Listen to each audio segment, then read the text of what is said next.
Hello, hi and welcome to another episode of the Emma Gunn Show, and a solo show, because there is lots to talk about. There's quite a lot going on, and so I hope that we can spend this time together, and maybe you can help me, because a few things have been thrown up recently, and they've made me think a lot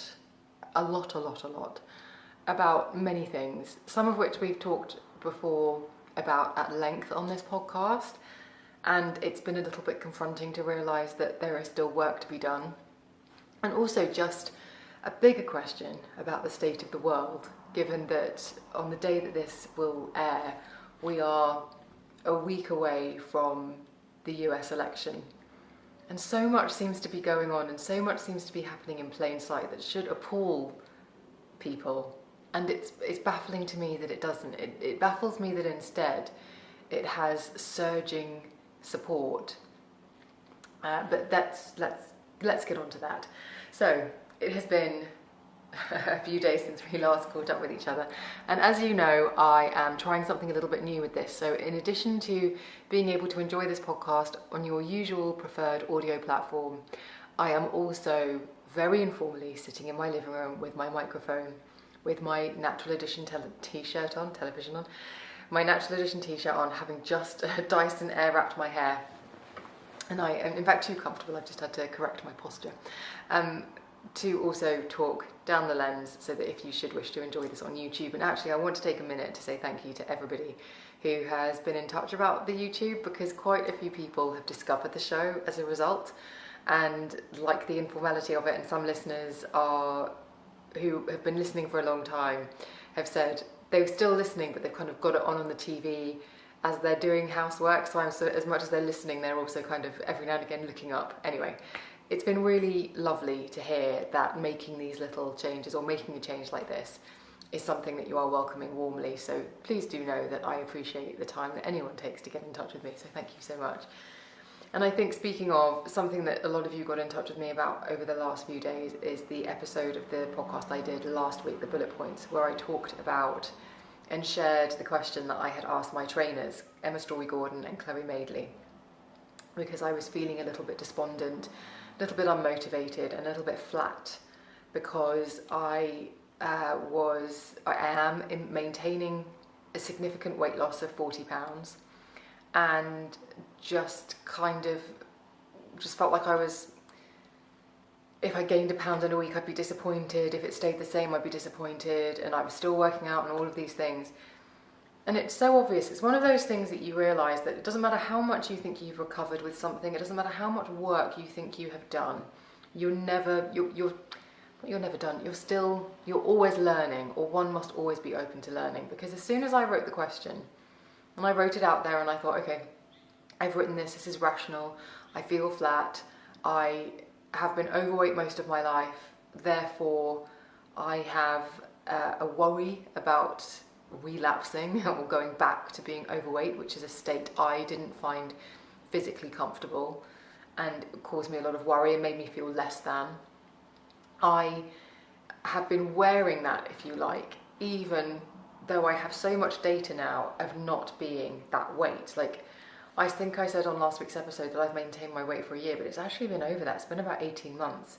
And yet, what I realised when I asked the question, and it's only something that you can see when someone through an objective lens responds, or with, in the case of Emma and Chloe, with an expert lens, because they do this all the time, they train people all the time, is to add a layer of rationale over the top. And I think that was my first point. That was the thing that I was most confronted by, was the fact that I thought I'd got to a really good headspace, because it was so vastly different from the headspace I had before, where I would binge eat, where I would exercise obsessively, where I would restrict, where it was very, not unhealthy, but they were definitely practices and behaviours in line with the kind of mental health issue that goes hand in hand with eating disorders. And so, because I was doing not necessarily the opposite, but because I wasn't doing that anymore, I thought, yay, okay, that's great, I just need to keep doing this. And what they made me realise it with their answer, because the main feedback from them was, you've got to stop weighing yourself every day. And it took me by such surprise because I thought, well, that's all I know how to do. The only way I know how to do this is to be checking in every day, is to be like eyeballing my food every day to make sure that I'm getting like roughly gauging the right amount of protein or the right amount of this or these macros, or trying not to go over this calorie limit.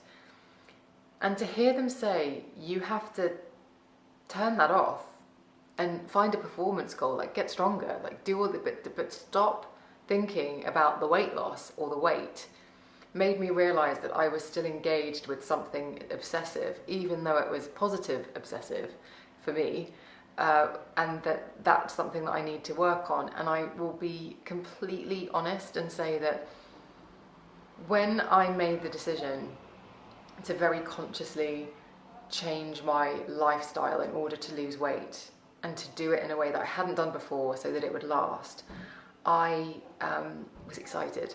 I was really excited. I wanted to succeed. I worried about failing, but I committed to it. There was a very, I mean, we all set goals all the time, don't we? But sometimes you can loosen your grip on it quite quickly. And I never felt like I had a tight grip on it. I just felt that I installed these new behaviours in a really positive way. Now, on the brink of this, as I speak to you now, I haven't weighed myself since that podcast episode, which was last Tuesday. So we're coming up for a week. And I am so unsettled. I can't even tell you.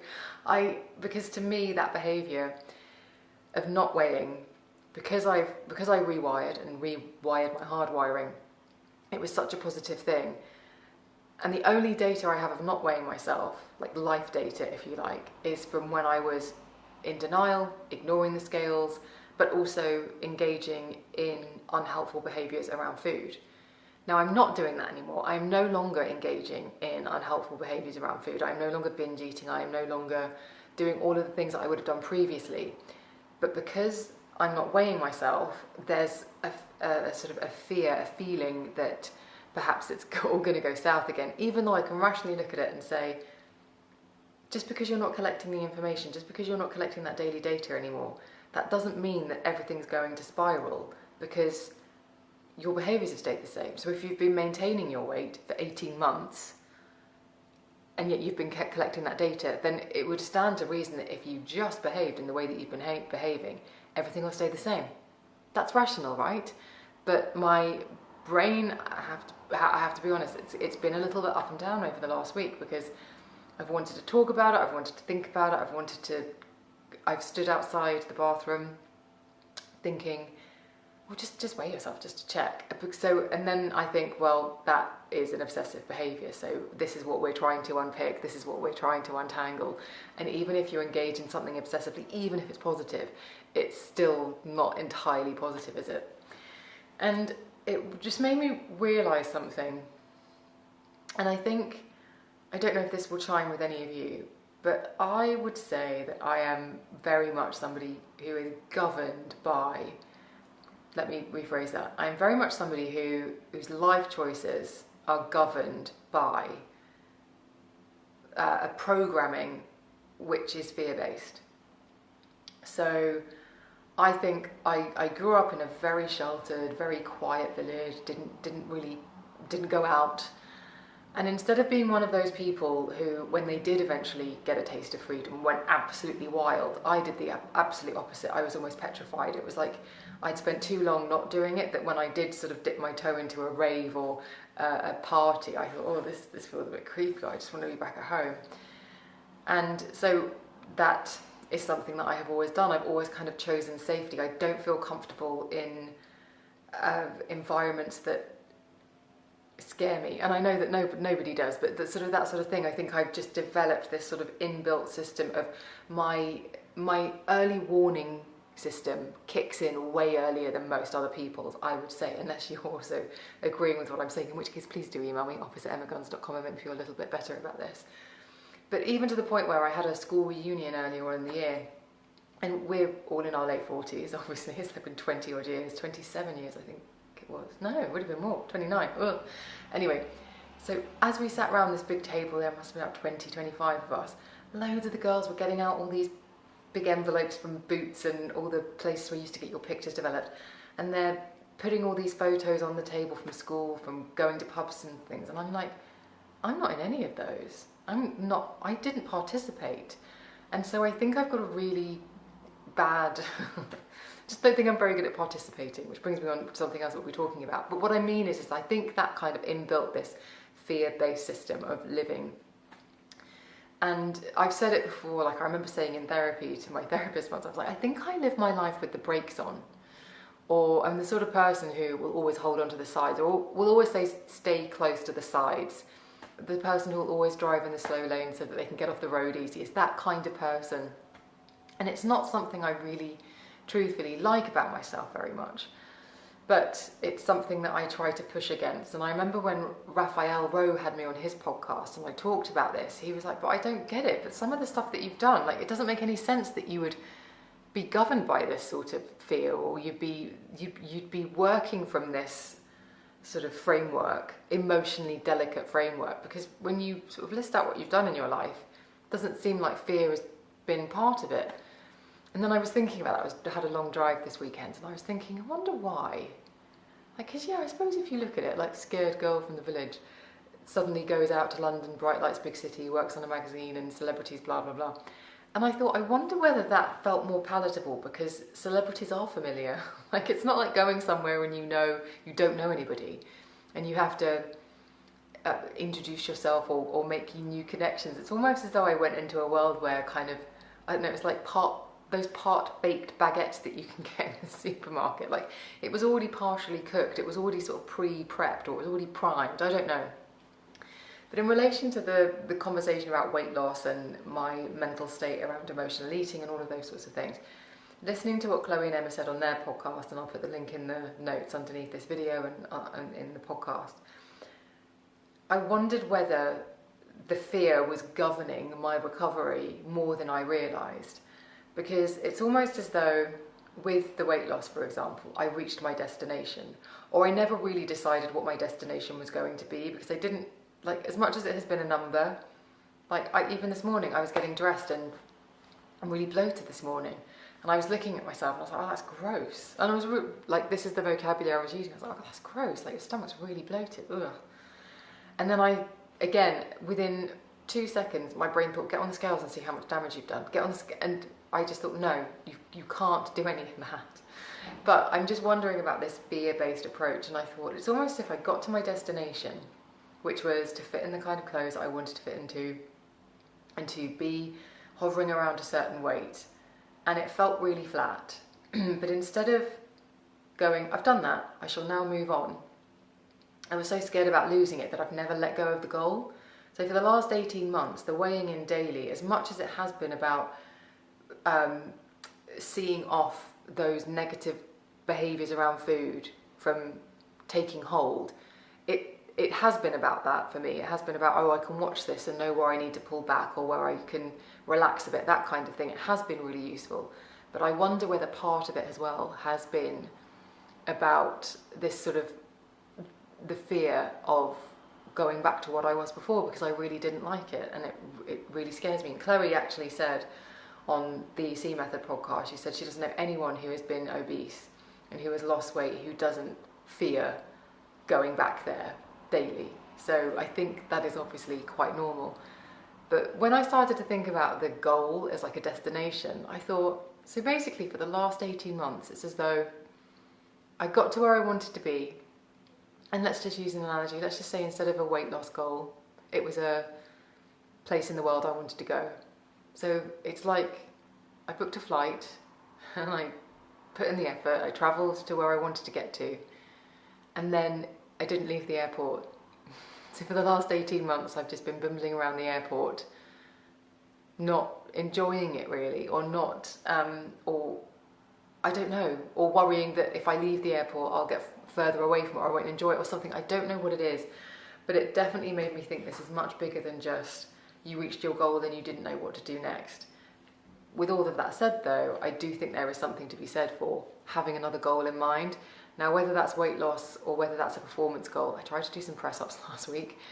I did press-ups about 3 weeks ago and I was like, yeah, you banged out 3 really good ones. I tried last week, admittedly after a bicep and tricep workout, not the right time really. when you've already fatigued the muscles, and my push-ups were poor. So I'm definitely getting back on the push-up game. And I was actually thinking about, somebody recommended with push-ups to use push-up bars because the wrist position is more neutral, whereas when you're flat on the floor, obviously you've got quite a harsh angle on that joint. And someone said, oh, you should get some push-up bars. To be fair, as I sit here in my living room, if you're on YouTube, you've just seen this, I've just seen my dumbbells, and they can act as push-up bars. I don't need to buy push-up bars. Excellent, I'll just save myself $16.99 from Amazon, because they were going to be arriving tomorrow after if I hadn't just looked over there and realised I can absolutely 100% use my dumbbells as push-up bars, and that would give me the neutral wrist. Boom, excellent. Anyway, so I do think that there is something to be said for having a performance goal and continuing to improve, because I think that's what I would like to do and have always wanted to do, as somebody who wasn't connected enough with themselves growing up to be able, I never felt like I could set myself progress when I was younger, because I don't know, I didn't have a lot of the stuff that I have now. I don't know, self-awareness or many things. I didn't really feel very good about myself when I was younger, and so I think you have to have a certain amount of belief in yourself to be able to set a goal and work towards it.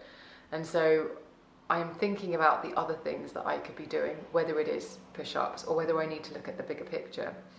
But I found that conversation that found the question, and then listening to Emma and Chloe talk about my question on their podcast, really confronting, because essentially it made me realise that I am not as recovered as I would like to think. And as somebody who does say recovery is not linear, I say all of the time, and I own it, and I think it's absolutely 100% true.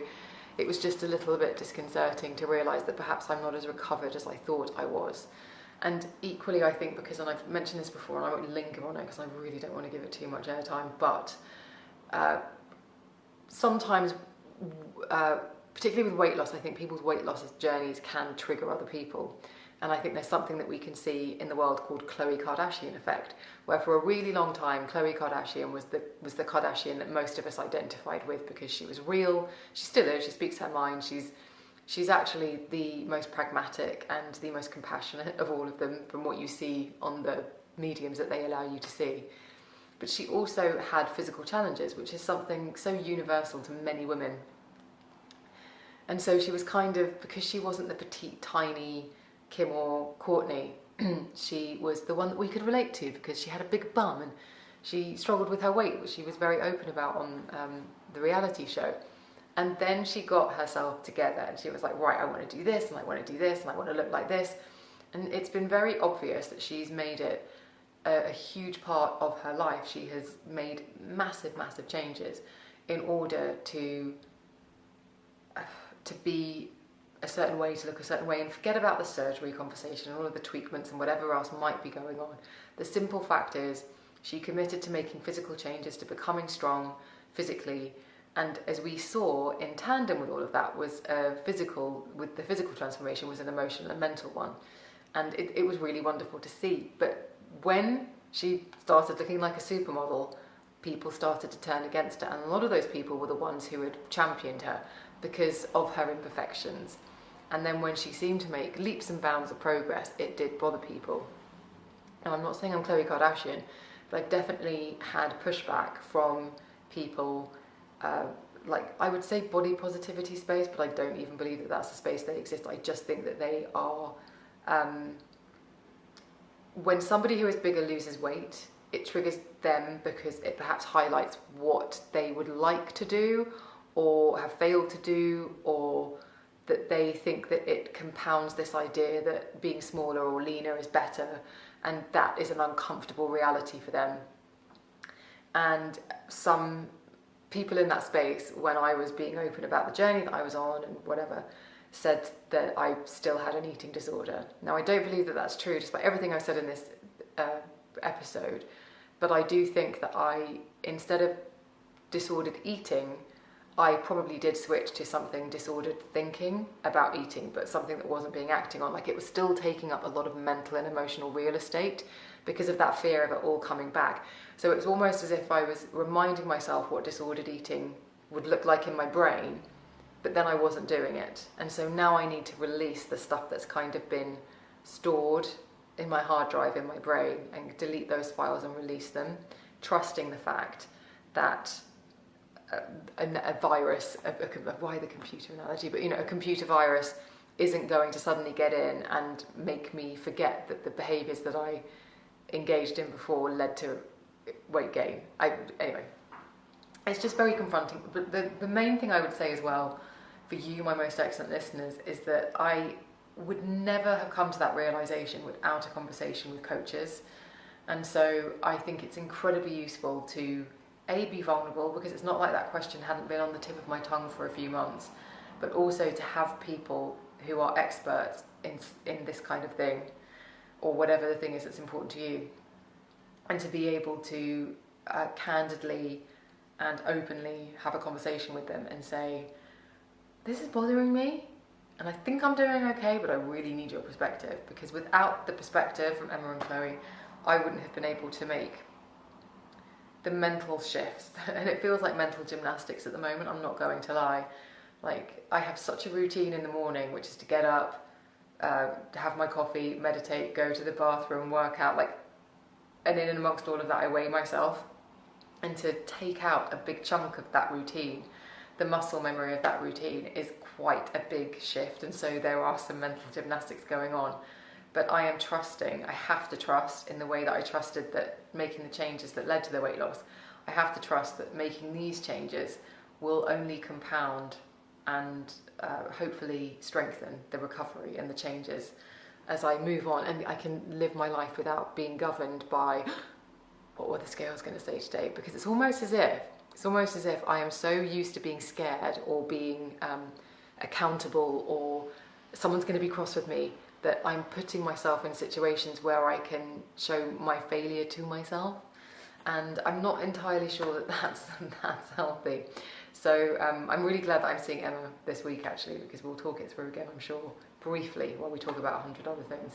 But if any of what I've said, whether it's about weight or anything, or whether it's about something else in your life, anything chimes, I just encourage you to get someone or people in your life who are expert, whether it's a licensed mental health professional or whatever it might be, a coach of some sort. Then I encourage you to have those people near and around you, because I think I've really understood in the last week how important it is to have those sorts of people in your life. Okay, so something else I've been thinking about, how topsy-turvy things seem to be. Now, this is just me thinking out loud, so if it all goes wrong, please don't cancel me. But actually, I'm glad that I said cancel, because I saw some stuff on the internet this morning. Now, this is the sort of final, or the penultimate weekend before the American election, and it has been hot and heavy, with both sides making their case for why they should occupy the White House and occupy the seat of power that is the President of the United States of America. And I don't want to get into the politics of each candidate. I think no one candidate is ever 100% perfect, but some things were said last night, or I saw them on social media this morning, that just, it blows my mind that they can be said. It was about a particular race of people, and people applauded when it was said, and I just don't understand how this stuff can be out in the light and it not cause absolute just outrage. I can't believe that it wouldn't be instant disqualification from the race of potentially being in some proximity to people with power if you are talking in that way. It's so beyond defensive that, I mean, I know sometimes you look at television shows from the 80s, or the way that people used to speak decades ago, and I mean decades ago in my lifetime, so even though I understand they're offensive, I also occupied a time when they were said very freely. So, but I don't understand how in this day and age, when you can get cancelled for the slightest thing, how somebody can get on a massive stage like that and say something so vile, and yet there's no outcry or outrage about it. I just find it absolutely astounding. And I think I've been saying a few times on this podcast recently, the things that are happening in plain sight, that we are just, I don't know whether we're desensitized to it or whether we're distracted or whether it's a combination of the two. But it just feels very bizarre that somebody can get up on a stage behind a lectern in support of the Republican Party and in support of the Republican candidate and say something so xenophobic, racist, and just awful. And again, there is no, this person needs to be taken out of circulation. Not in that way, not like a, needs to be taken out, but just in a, this person should not be participating in this kind of thing, because that's not who you want anywhere near any seat of power. And I was thinking, how can somebody get away with saying something so vile like that? And yet, the topsy-turvy world means that, like, I mean, I could say something on this podcast, I could use a word, and I mean, if no, this is ridiculous on my podcast, but say someone went onto mainstream television and misgendered somebody, outcry. It would be, it happened on morning television here in the UK the other day. I think Lorraine Kelly, who is an absolutely incredible broadcaster with a decades-long career, who's just done fantastic work and is a very fair and brilliant journalist. And I think, I forget who it was that she misgendered, but I think that perhaps there was a slip of the tongue or something and it went mad. And you just think, so you're telling me that this journalist, this incredible broadcaster, who was on the scene and covered the Lockerbie crash, and that's just one of many huge stories she has covered as a responsible journalist, and you're telling me that you can get something wrong, admittedly, you can use the wrong pronouns, and there's no period of grace to say, I'm sorry, it was a slip of the tongue, I apologise, I should know better. You can't do that. You instantly get people absolutely firing at you from all angles, and yet somebody can go up and talk about the way that certain people do or don't pull out, and how that is mirrored by how they invade a country. It just absolutely beggars belief. And I was thinking about the topsy-turviness of it all, and just, again, I had this conversation a few weeks ago that I think I told you about how in the work that I do, I'm a dinosaur now. I'm 46 years old, I'm going to be 47 in a few weeks. I'm a dinosaur. And it's not my time right now, in the sense that a lot of brands are very much courting and interested in the experience of much younger people when it comes to beauty products.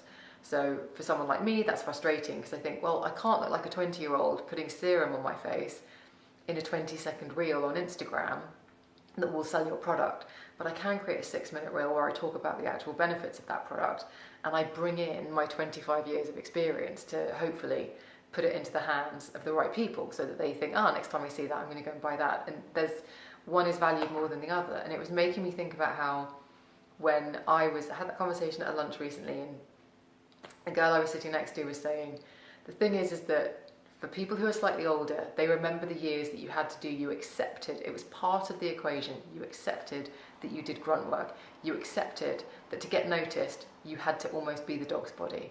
You had to get everyone's tea order right, you had to know how everyone had their coffee, you had to get people's like if you worked in an office, in a magazine office, get in there early, tidy people's desks up, put their favourite pens out, make sure their mugs were clean, make sure the kitchen was tidy. All of the grunt work that had absolutely nothing to do with the magazine or the title or the whatever it was that you were working for, in my instance in media. It was all about becoming a useful part of the machine, about becoming indispensable, and how fundamentally things are so topsy-turvy because that's not the experience now. I was on Only Murders in the Building last week, which is coming to its conclusion, and I'm desperate for it not to end because I enjoy that show so much. But Molly, is it Molly Shannon? No, it's not Molly Shannon. I've forgotten the actress's name now, I'm an idiot. But she is a executive at a film company, and she calls her assistant to say, did we have a meeting in the diary with Mabel, Selena Gomez's character? And then you just hear her saying, no, I'm sorry, no, don't take another mental health date, no, you, and it was just this kind of thing of this sort of pandering to the fragility of people the fragility of perhaps a younger generation who haven't had to understand that that's part of the equation of getting where you want to get to. Bearing in mind, I don't know a lot of young people who might be going through this, so if you are somebody who's slightly younger who's listening to this thinking, actually, Em, you've really got that wrong, please do email me and get in touch, office@emmaguns.com, because I want to try and understand, because when I say topsy-turvy, it leads me to this other thing of, if you feel a certain way about something, that's all you're going to see in the world, because all of my friends agree with me, but all of my friends are around the same age. When I go onto social media and that sort of topic comes up, my algorithm agrees with me and shows me content that agrees with me, so I'm not seeing any other perspectives. And I wonder if that's part of why the world seems so topsy-turvy, because here I am in my reality thinking that way about this or this way about that. And I cannot easily find the contradiction. I cannot find the counter-argument easily.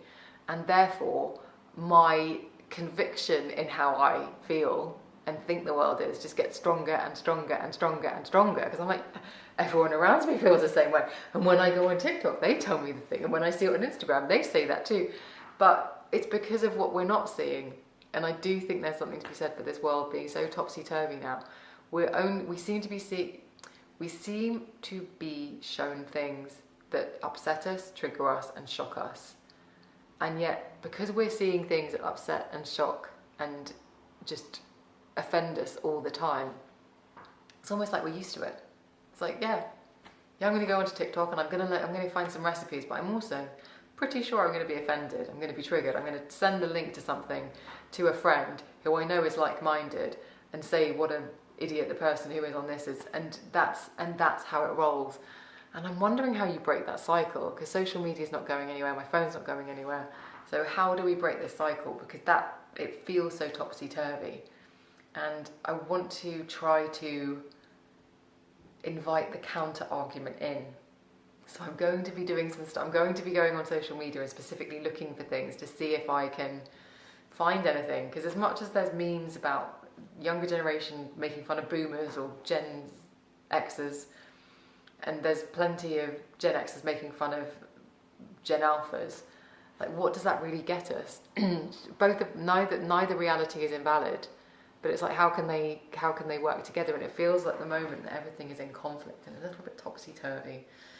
And I'm falling for it too, because I'm making judgments, particularly about younger people, based on all of these generalisations and the fact that my algorithm supports it and compounds each and every single one. And I just don't know if that's helpful. So there we are. Okay, so to finish this episode of the show, let's talk about mobility. I started talking about this a few weeks ago. It's one of the few things. I'm pretty good. If you've been here for a while, you know I'm pretty good at sticking to habits. But I have not been good at sticking to my mobility exercises at all. And actually, I've probably been averaging, twice a week. And then the other day I did a lower body workout, and it very much focused on things like Romanian deadlifts. So hamstrings really took a hammering. And all of the pains have been back and they had gone. And it's only in realising that I did that workout and now a lot of the discomfort's back that makes me realise a lot of it's to do with my hip flexors and my hamstrings. So I'm putting a pause in what I was doing, because none of the hip mobility stuff I was doing actually really was stretching the hip flexors or doing anything with my hamstrings. So I'm going to have a look at that. I am still doing Pilates, but I think I'm going to have to find another studio, which is such a shame. But there's just not enough coaching. There's a lot of chatter, but there's just not enough coaching. And I wanted to be coached. But one thing that I have started doing, and weirdly have really committed to it and have been really good at it, is de-bloating exercises. So I think I even said at the beginning of this episode, I woke up and I felt really bloated this morning, and I really don't like that feeling. I like to sort of start the day feeling like, I'm not carrying any baggage from the day before without being gross. And the last few months have been really bad for bloating, and then if I drink a lot of water, which I try to do in the morning, I can also feel like that makes my stomach feel quite distended. Anyway, so even though I haven't stuck to the mobility exercises on YouTube that I told you about, what I have been doing quite diligently is just going through a 5-minute de-bloating program on YouTube, which is just for the majority of each, just lie on your back, and for 30 seconds you'll kind of hug one knee in, then swap, hug the other knee in, maybe do like very gentle bicycle crunches, maybe do some bridges with some rotation. So it's very gentle, it's very almost like rhythmic, and it's kind of nice to do at the end of the day because it kind of rocks you to sleep, as it were. It's kind of quite rhythmic and methodical. So I have been doing those. So if you struggle with bloating, then I am going to put the link below in the show notes so that you can have a look and see if it's something that you'd like to look at as well. And then to that end, again, my algorithm shows me things. My algorithm showed me loads of videos this weekend about lipedema. And you might remember, well, you won't actually, but a year and a bit ago when James Smith, the personal trainer, came on the podcast, had a picture taken with him. I put it on social media, and someone on Facebook was like, "You look like you've got lipedema," which I didn't love, because lipedema is like an abnormal storage of fat in the limbs, which I didn't like someone saying, "Hey, looking at you, looks like you've got abnormal fat storage in your lower body." I mean, I already know I'm a lower body fat storer, but I didn't need it to be pointed out in such a way. Anyway, but I do feel as though my lower legs, as opposed to my upper legs, I do feel as though my legs are much tougher when it comes to shaping up. Like, my upper body responds so much better, my abs respond better, but kind of from the waist down, it's a little bit less responsive. And I used to do a lot of dry body brushing, but I kind of stopped that a little while ago. Again, one of these things, something you get into a really great habit with, and then for some reason, I don't know, you move things around, or whatever, your dry body brush sits in a different place, and then you put it in a drawer and then forget about it. But one of the things on these videos about lipedema is the symptoms, and one of them is that you get random bruises on your limbs, lower legs particularly, and also it really hurts when you touch them or knock them. And so, for example, if ever I go for a pedicure and they do the thing where they massage your feet and then they work up your legs, like, for me that's excruciating, and I never want to say anything, but whenever it's happening, I'm smiling, but I'm grimacing, and I'm thinking, I want this to be over, but I don't want to let on that it's hurting, because it feels a bit daft. Oh, that nice massage you're doing on my calf is really hurting. I feel like a complete brat. But that particular thing really piqued my interest. The other thing that I'm going to be looking into this week is into the kind of manual stuff you can do, dry body brushing. There's also like those massage tools that kind of have little knobbly bits on them that you can use to actually disperse the build-up, which will hopefully get rid of some of the water retention and also get rid of some of the fat build-up, which is lipedema, is the build-up of these little fat nodules. So I was like, well, if that could make a cosmetic difference as well as stop my legs hurting and bruising so much, I'm going to give that a go. But again, I ask you, my most excellent listeners, do you have any experience with lipedema? Do you have any ideas about anything that has worked for you? Or indeed, do you have anything that you think I should be sharing about this? Because it's something that sort of low-key bothers me. I do find it irritating that my lower body doesn't respond to exercise in the same way. And if there is something additional that I can be doing, like this manual drainage, these dry body brushing, these sort of massage tools that can just help with that a little bit, it would be great to see some sort of progress and to feel like I have some agency over improving it slightly, because I've done so much, and to have an area that feels like it still kind of looks like it did before is demoralising. So I would like to see if I could make some sort of change. So please do let me know if you have any ideas, recommendations or tips. And the other thing, just wanted to let you know what I'm going to be listening to. After I've finished uploading this podcast, I'm actually going to go for a walk, even though it's raining outside. And I'm going to listen to Joan Rivers' book, because I downloaded it last week. I love Joan Rivers. I thought she was hilarious. I thought she was controversial, but for the right reasons. And I miss having a voice like that out in the world, because I think that it's important. And I think that we are a little bit topsy-turvy, and we're out maybe sort of bizarrely not watching our P's and Q's, but then massively watching our P's and Q's. And I kind of never want to offend anybody, but I want to tune into somebody who was very smart about how they spoke and the jokes that they made and the perspective that they had on life and how they shared it. And I think Joan is one of those people. So I'll put the link to that in the show notes. And the reason I bought it on Audible, and actually I've got a subscription, it's one of my credits. The reason I bought it with a credit is because it's read by Joan. And I just don't think you can get anything better than an autobiography read by the author, read by the person. And it's 2012, because we haven't had Joan with us now for a while, but the book was 2012.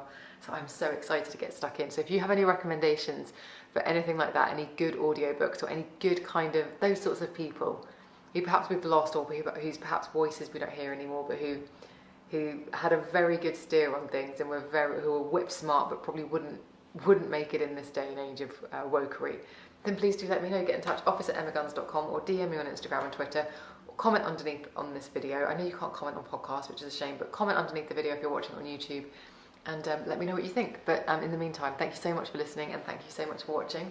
I will see you on the next one.